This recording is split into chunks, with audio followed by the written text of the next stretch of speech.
Before she became known as the Saint of the Impossible, Saint Rita of Cascia was simply a woman who loved deeply, suffered quietly, and believed fiercely in the power of God. This is her story, a story of pain, miracles, forgiveness, and unshakable faith.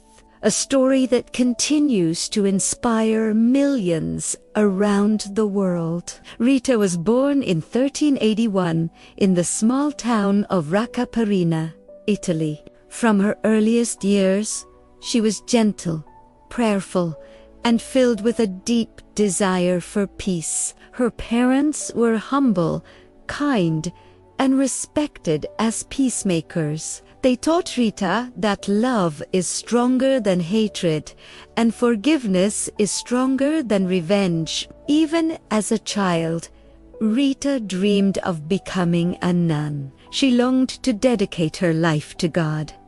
But life did not unfold the way she hoped. Her parents arranged a marriage for her, a decision common in those times. Rita married Paolo Mancini, a man known not for kindness, but for a violent temper, anger, and pride. The early years of their marriage were filled with suffering. Paolo was harsh and often cruel. Rita endured insults, rage, and deep emotional pain, but she never responded with bitterness. Instead, she prayed constantly, asking God to soften her husband's heart. Through years of humiliation, Rita remained a pillar of faith. She served Paolo with love, protected her home with patience, and raised their two sons with tenderness. Little by little, her gentleness broke through Paolo's anger. Slowly,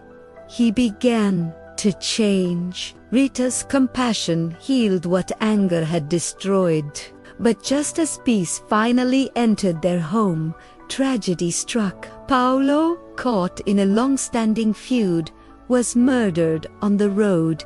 His violent death shattered Rita's heart, and soon another heartbreak followed. Her two sons, consumed by anger, wanted revenge for their father's death. Rita begged them to forgive, to choose peace instead of bloodshed. But rage had blinded them. They refused to listen. Rita prayed desperately that her sons would not commit a sin of revenge, and in a mysterious, painful twist of fate, both boys fell ill. Before they could carry out vengeance, they died, forgiven, purified, and at peace. Rita had lost everything: her husband, her sons, her family life. But she had not lost God. With her family gone, Rita tried to enter the Augustinian convent in Cascia, the life she had desired since childhood. But the nuns refused her. Not once, not twice, 3 times they turned her away, afraid her presence might bring the old feud into the convent.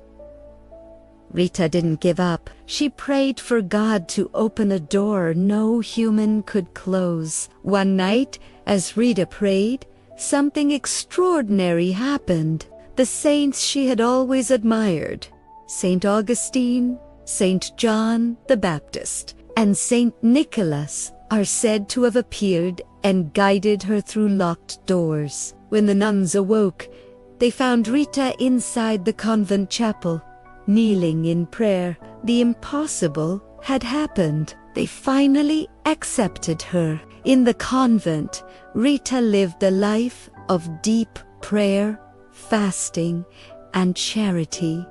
Her love for Christ grew stronger every day. One Good Friday, as she meditated on Jesus' suffering, she prayed, "Lord, let me share in your pain." At that moment, a thorn from Christ's crown of thorns mysteriously pierced her forehead. She carried this painful wound for the rest of her life. As Rita grew older and weaker, she asked a visiting relative for a simple miracle. Bring me a rose from my old garden. But it was the middle of winter. Everything was frozen. Yet, when the relative arrived home, a single blooming rose stood shining in the snow. It was the final miracle God gave his faithful servant. Rita died peacefully in 1457. For centuries, she has been known as the saint of the impossible because her life was proof that God can turn suffering into strength, pain into purpose, and despair into miracles. Her story invites us to forgive, to hope, and to believe even when everything seems impossible.